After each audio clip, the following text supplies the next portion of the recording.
Ermeniyên Bakur û Rojhilatê Sûriyê ji şerê navbera Ermenistan û Azerbaycanê de bitirsin. Pevçûnên got di heyama mehekê de rû dane li herêma Nagorno û Qerebaxê. Bandoreke mezin rewşa mirovî li wê de verê kiriye û bala hemû Ermenan li dervî Ermenistanê mijûl kiriye. Endama Encumana Civaka Ermenî li bajarê Hesekê Angîr Anahît Qesebiyan diyar kir got ew dengê xwe digihînin tevî saziyên mafê mirovan got fişarekê bikin da got şer were rawestandin û hewledanên aştiyê pêşkevin.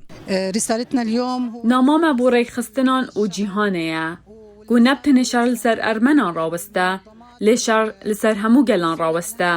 Li aliyekî din Ermeniyên li herêma Cezîrê dibêjin got bi xemgînî li vî şerî dinerin û hestên şermezarkirinê dînin ziman. Jina bi navê Arîv Nersîs diyar kir got ew li dijî komkujiyan e got ser pêkhateyên pêk tên.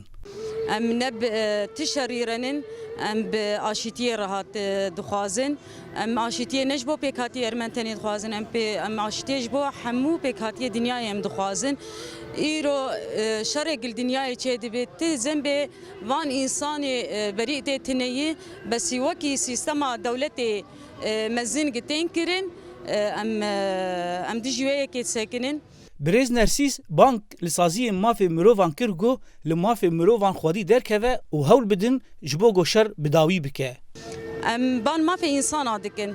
Em dibêjin yani heya ana besê em jî însanin hûn li ser mafê însana sekinin îro dengê xwe jî bikin bi dengê me re em bi hevdûr vê şerê hanê bisekinînin em aşîtiyekê li dar daxînin.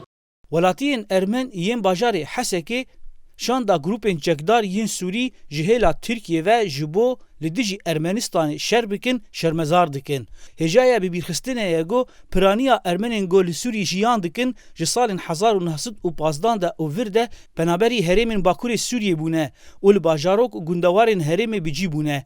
Paş re jî berê xwedane her du bajarên mezin Helebê û Şamê got hejmara mezin ji wan li her du bajaran e.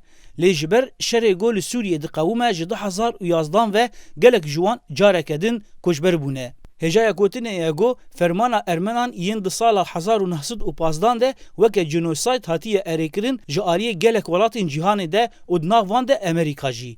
Ermenên Cezîra Bakurê Sûriyê hêvî dikin got şer raweste û Ermen careke din li rûvê komkujiyan neyên. Zana Umer dengê Amerîka bajarê Hesekê.